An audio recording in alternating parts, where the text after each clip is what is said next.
So to begin part two, here's Dead Space. And normally I get this kind of game, multi-platform game on 360, but I saw the trailer for Dead Space 2 during E3, and it seemed like the version to get because they were including Dead Space Extraction with with each copy. So I figured I'd get Dead Space 1 on PS3 as well. And I have to say, I really didn't like this game at all. It just seemed like a really stupid game for stupid people. And it seemed on rails, and like the game knew what you were supposed to do at all times and kind of held your hand. And I don't know, I don't really like those kind of games where the game basically plays itself and it basically tells you what to do. You'll never get stuck. It's just another one of those quote unquote experience games, and it really kind of makes you question why you play games to begin with. I mean, I certainly don't play games just to get to the end. I mean, why that seems stupid. Completing games isn't why I play games. And this is one of those things. It's kind of like I don't most people don't know who this is, but there's this guy who used to work at One Up called Sean Elliott, and he kind of calls it "No Gamer Left Behind," where the game assumes you're stupid, so it kind of carries you along the roller coaster. And I don't know, I really don't like this game. It's not even scary, like some people would claim. I mean, it's to compare it to like Japanese horror games where there's definitely usually, well, I can't speak for all Japanese horror games, but I mean most of them give you a sense of dread and like all the odds are against you. But in this game, uh, like it's like the developer was always in your corner. It wants you to win, and I don't really like that for these kind of games. It's kind of like it just really speaks to current Western development philosophy where like everything is supposed to be accessible, and if you're not constantly winning and feeling good about yourself, then it's over. You just play something else. It's kind of why. Sorry, I'm not very cohesive today, but it's kind of why Monster Hunter isn't very popular here. Because if you don't understand the gameplay mechanics within 5 minutes, then it's a terrible game. Apparently, I'm not a Monster Hunter fan myself, but I know how popular it is in Japan and stuff like that. Actually haven't played any of the games myself, but I know of the criticisms. And here's 3D Dot Game Heroes. It's pretty much a straight ripoff of the old school Zelda games, not the 3D ones, but the 2D ones. And this is kind of the graphics style. The graphical style is really cool. It's 3D pixelated characters, as you can see in the box. But it really does speak to how good the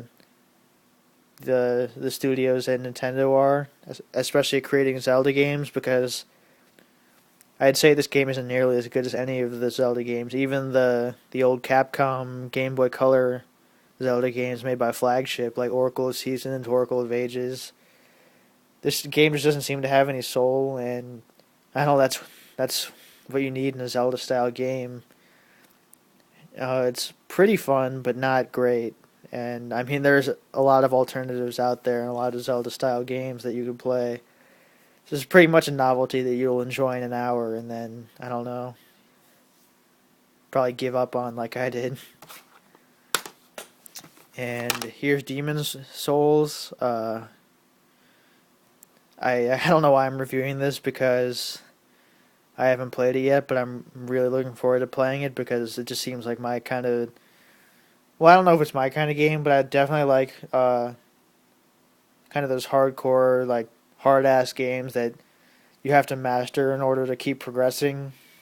And yeah, I don't really have much else to say about it, but I know it has a huge cult following, and it somehow got a greatest hits label from word of mouth and stuff like that. So that's cool.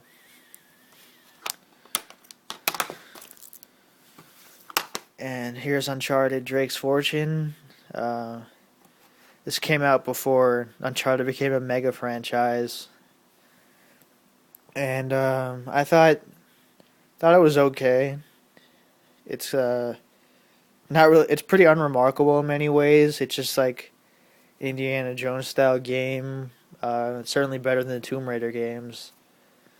He's Nathan Drake is apparently a quote unquote normal guy, yet he like no qualms when it comes to gunning down like hundreds of people. I'm not gonna really complain about that, but whatever.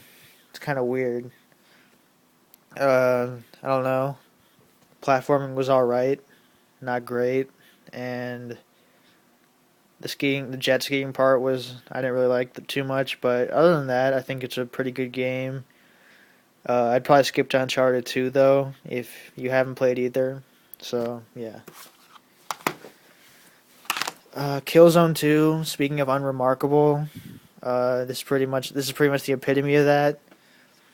Just your typical bro shooter with just a bunch of awesome bros doing bro stuff, and just like I said, unremarkable in pretty much every aspect. The story is pretty boring. The environments are really gray and brown, and the enemies are pretty bad. The AI, like I was playing under the normal difficulty, and I had well, the enemies are called Hellghasts. I'm pretty sure, and I had a Hellghast right behind me, but I didn't even know that for 2 minutes. But he didn't try to shoot me either, so I don't know. It's pretty weird. Sometimes you can't even tell who your enemies are since everything is so fucking gray. And the controls aren't great, especially in a post Call of Duty 4 world. I'm not saying it should copy Call of Duty, but I don't know. That just didn't feel right at all. And it wasn't the controls weren't customizable enough, which is a shame because I think all shooters should be customizable since people play shooters in different ways. And here's Heavenly Sword. This kind of reminds you of the old ghetto days of the PS3 when people were starving for good games, which is why games like Lair and this game were hyped to hell. And this is also pretty unremarkable.